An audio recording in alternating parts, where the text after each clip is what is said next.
down, up your scale. The Sprawl. I'm Dan Lethal and you're watching Surround Sound TV.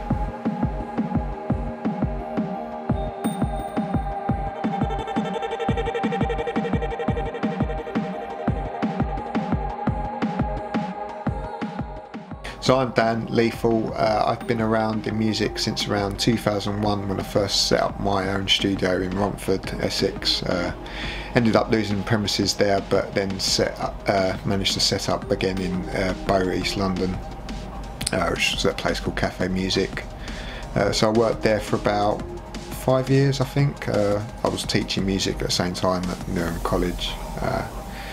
So I was sort of pretty much living and breathing music at the time. Drum and bass I got into around 2001 as well. First started DJing on Rude FM, and then around 2005 I had first release, which was alongside Carnage on the Own Resistance American label. And yeah, just been growing from there. 2009 set up my own label, Surround Sound, and yeah, just here where I am now.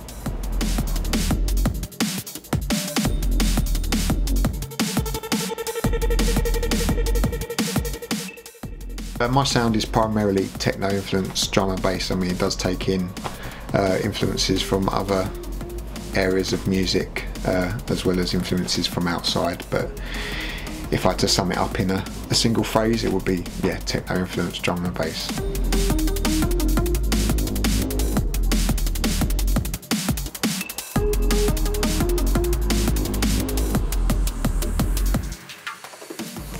So the album concept came about essentially as a soundtrack to a book that I was reading. It's a well-known science fiction book, so a lot of people out there probably be able to guess it. But often when I'm reading, I have a little soundtrack playing in my mind. And this time it actually influenced me enough to sort of get in the studio and bring together a sort of cohesive piece.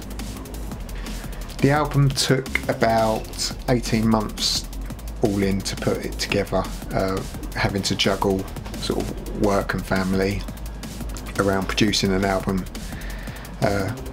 meant that, yeah, I didn't always have time to just sit in the studio making tracks, and there was other tracks produced in that time frame as well, but getting the ones that I felt fit together and felt had the right sound, yeah, it took about 18 months, all mixing and mastering and stuff.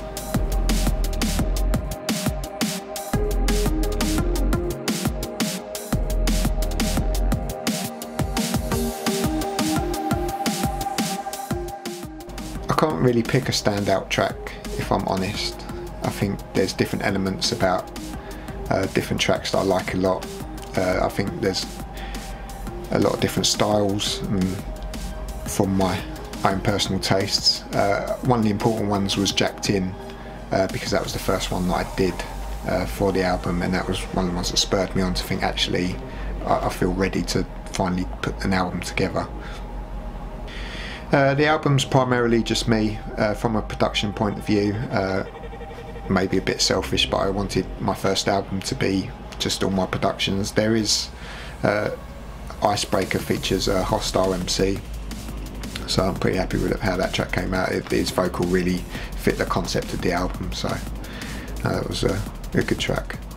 I think I'm probably just gonna hit the studio when I can and just see how tunes flow. I feel I've reached a sort of point in my production now that I feel a bit more confident about where my sound's got to, and just the act of doing the album's sort of a bit of a monkey off your back, and just finally getting past that point and feel I can kind of just maybe explore different areas a bit more now comfortably without feeling, oh, you should have done an album by now. I think for people considering a career in music these days, I think you really need to make sure you've got a fallback sort of option, definite plan B in the back of your pocket, because nowadays with the internet, every genre and niche of that genre is saturated. There's so many artists around it. Studios are so easy for people to have at home now, and you can literally have everything in the box on your PC. So I think it's really important to have something to fall back on, and if you're going to chuck your sort of life into music and think, yeah, this is what I want to do as a career, it's very risky to sort of think that you're going to earn a living out of it. I know people who are struggling to earn a living out of it, and they're reasonably successful. My biggest influences musically, first I'd say Liam Howlett, The Prodigy. That's what sort of inspired me to sort of really start actually making music. Learning, a friend showed me how to use the Octamed on my Amiga, and we just used to sit there making sort of breakbeat techno tracks all the time.